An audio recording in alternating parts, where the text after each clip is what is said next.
আসসালামু আলাইকুম, welcome back to my new channel.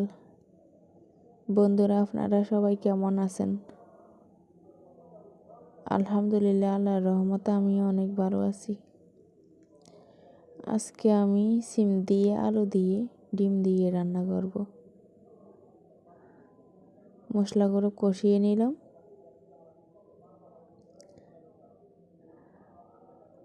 এদিক দিয়ে আমার ভাতগুলো হয়ে গিয়েছে প্রায়।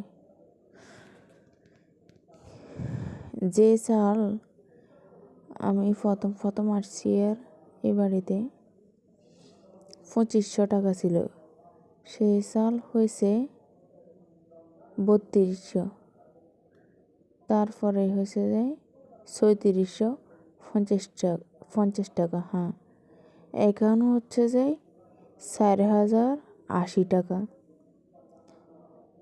রজনীগন্ধা চাউল। এরকম করলে বাংলাদেশের অবস্থা মনে হয় কি হবে কেউ জানে না। বড় লোকেরা খাইতে পারবো সব কিছু, মধ্যবিত্তরা কারো কাছে কিছু চাইতেও পারবো না লজ্জাতে। গরিবেরা তো একদম শেষ।